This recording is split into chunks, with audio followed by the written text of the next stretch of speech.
Okay, I'm just gonna go into these and break this down.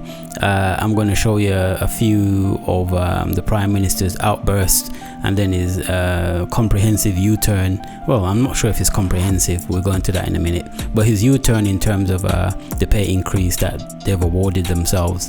So let's just take it from this first sort of angry outburst that he had. Anytime you try to do something different, anytime you try to take on those things that have fundamentally defined our failures as a country, there is a choir that comes out very loudly to say, leave things as they were. It's not yesterday that the country, including those who are critical, have been calling for a compensation review. Not yesterday, it's a long time.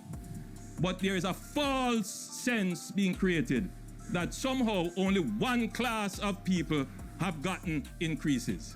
None of those persons who are being very critical of this government, that have taken on the great challenges that have dogged us as a nation, whether it is in education, whether it is in discipline in public transportation, whether it is low pay to the civil service, whether it is poor infrastructure, lack of housing, none of them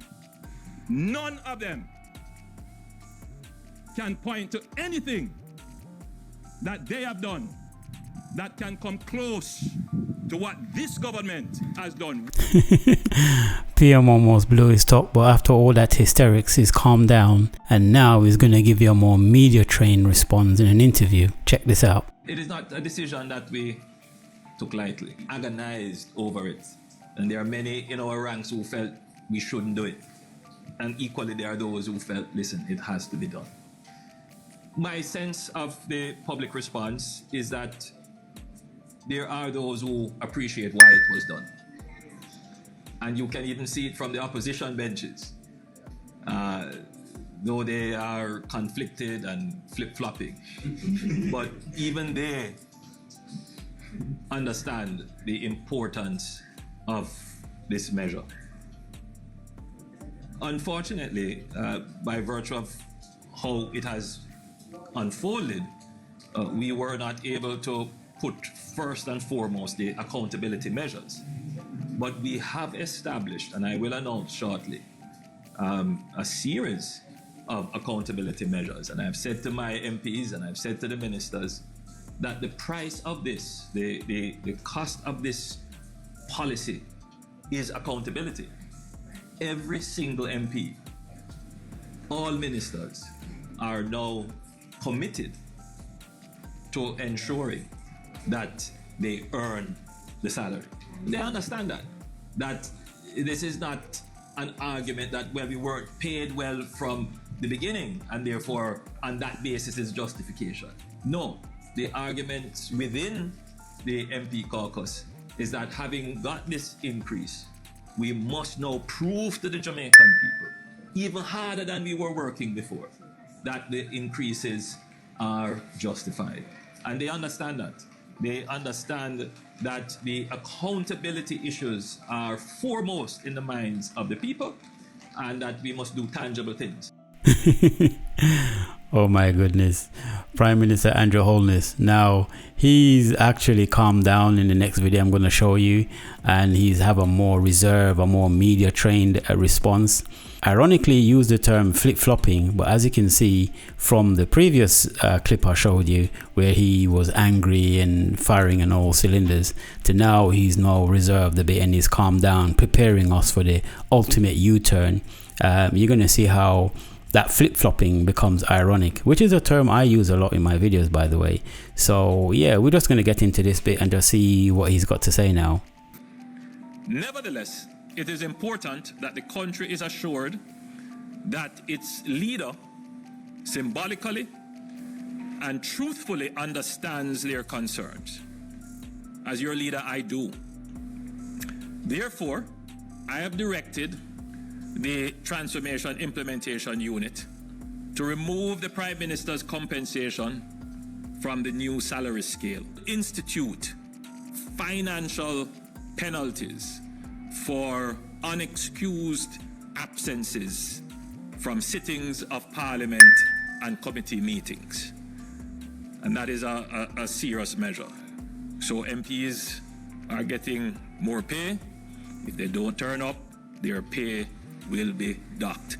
So I want to assure Jamaicans that we didn't just come with this salary increase to just take a salary increase. Come with this salary increase to just take a salary increase. It's a restructuring, it's not an increase. It's a restructuring, it's not an increase. In a salary increase, everybody gets the same thing. It's a restructuring, it's recomposing compensation in a way that allows us to attract and retain.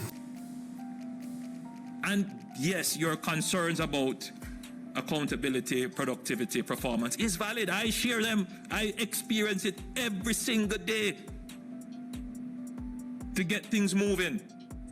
You have heard me say that it would appear that in Jamaica, if it doesn't take long, it's not done well. We have to change that. So nobody needs to tell me about accountability systems and performance-based systems. That is already built into it. Interesting. So now PM Holness is saying that if MPs and politicians don't turn up to Parliament, then their pay is going to be docked. Which is a very weird way of justifying the huge salary increases. Now it's about, you're getting a high salary increase, so you have to turn up, be present, be punctual. Now you have to perform and step your game up. And I'm like, so what were you guys doing before? Weren't you supposed to be doing the job you're supposed to be doing? Why does it take a salary increase for you to do what you're supposed to do anyway? That just seems like, so you guys were just deliberately underperforming to begin with. Is that what it is? The other point I want to make is, if you notice, PM Andrew Holness has actually said salary increase as opposed to his finance minister, Nigel Clarke, who contradicts and says it's not a salary increase, it's a compensation restructuring. This is why I say you have to watch these politicians and, treat them with a pinch of salt, because Nigel Clarke is a graduate from Oxford, Russell Group, which is the equivalent to the Ivy League in America. In the UK, we have Russell Group. So your Cambridge, your Oxford, your LSE, your UCL, all those schools are Russell Group School, which is the equivalent to Ivy League in America. Not only is Nigel Clarke a graduate from Oxford University, so is Mark Golding. He's also an Oxford graduate. So these guys are no fool. So when you hear one Oxford graduate using terminologies like, compensation restructuring, and another Oxford graduate on the opposition saying things like, I'm going to give 80% of my increased wages or salary to good causes, you have to realize that these guys are nobody's fool, bro. You have to really watch them like a hawk and listen, because a lot of stuff goes over people's heads when these guys are talking. And here's a classic example of the finance minister contradicting what the prime minister is saying for his own party. If this is not the biggest flip-flopping I've ever seen, I don't know what is. With that said, bro, I'm done. Until next time, keep it locked, stay cool.